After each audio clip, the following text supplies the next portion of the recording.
Salve ragazzi, bentornati sul canale di ERD. Il titolo che vi voglio consigliare oggi è My Name, questa serie strepitosa che io ho finito giusto qualche giorno fa. È un dramma coreano con tinte thriller, crime, noir ed è una serie autoconclusiva di 8 episodi del 2021, diretta da Kim Jin-min e scritta da Kim Ba-da e prodotta per essere distribuita direttamente su Netflix.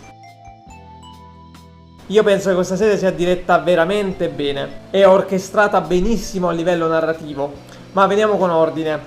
La trama parla di questa Ji-woo, questa ragazza adolescente che sta finendo il liceo, interpretata da Han So-hee, che praticamente viene bullizzata a scuola ed esclusa da tutti. Tutti sparlano di lei perché si è diffusa la voce che il padre è un malavitoso e la polizia lo sta cercando per arrestarlo. Una sera lei, esausta della situazione, lo chiama, il padre torna e viene assassinato. Questo perché parrebbe che ci fossero delle persone che volevano ucciderlo e quindi lei chiamandolo lo avrebbe fatto uscire allo scoperto. Lei allora si rivolge all'organizzazione malavitosa di suo padre, capeggiata da questo tizio che si chiama Chemuchin, e gli chiede aiuto per trovare l'assassino di suo padre e ucciderlo. Il capo di questa gang, la Donchon, scopre che l'assassino è uno che aveva una pistola della polizia, quindi probabilmente è uno nella polizia, e allora lei viene addestrata dall'organizzazione che ha una sorta di palestra da combattimento. Insomma, lei che già se la cavava di suo a combattere inizia ad addestrarsi in questa palestra, diventa sempre più brava e quindi alla fine con l'aiuto dell'organizzazione entra in polizia, passano gli anni e finalmente entra nella sezione di polizia dove è collegato l'omicidio di suo padre, quindi inizia a cercare l'assassino di suo padre. Questa in soldoni è la trama.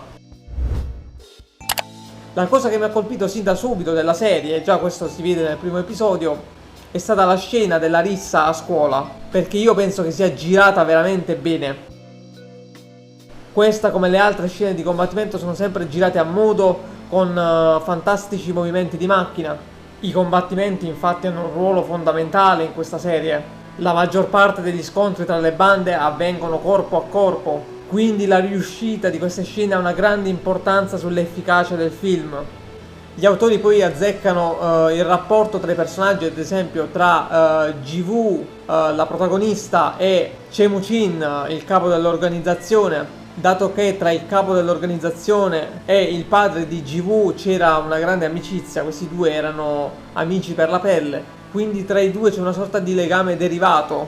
Lei è la figlia del caro amico defunto, lui è il miglior amico del padre defunto, quindi c'è anche questo rapporto che poi è anche il rapporto tra maestro e allievo, perché Chemuchin di fatto è quello che l'ha addestrata e che l'ha resa una macchina da combattimento.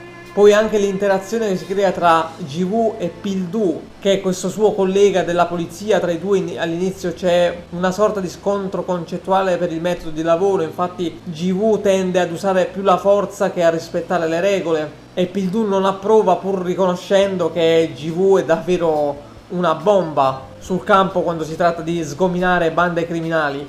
Molto riuscita anche la dualità della natura della protagonista, quindi abbiamo la Ji-woo componente dell'organizzazione e la Ji-woo poliziotta. Ji-woo ad un certo punto dovrà decidere quale natura seguire, soprattutto quando verrà a conoscenza di cose che cambiano completamente il quadro della storia. La narrazione fila liscio episodio dopo episodio, niente è come sembra. My Name è una sequela di colpi di scena. Io verso il penultimo episodio ero incredulo per quello che era venuto fuori, ma non sto qui a spoilerare, anzi sarebbe davvero un omicidio anticipare delle cose di questa serie perché è tutta una scoperta. Ed è per questo che vi invito subito ad andare a guardarla su Netflix.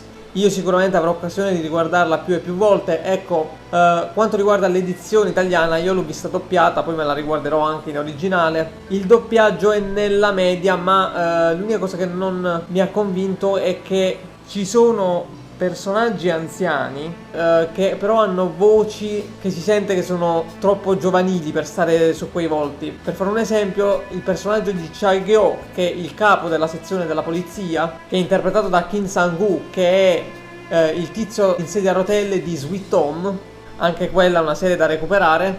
Si sente che la voce del doppiatore italiano è troppo giovanile su questo attore, Cioè si sente un trentenne su un tizio che ne dimostra una sessantina. Quindi fa un effetto un po' strano. Comunque questo è solo uno dei tanti show coreani notevoli che presenti su Netflix. Oltre al già citato Sweet Home, Squid Game, Celebrity, Non siamo più vivi o The Glory. E quindi che dire, la straconsiglio. Per oggi è tutto e ci vediamo al prossimo video. Non mancate.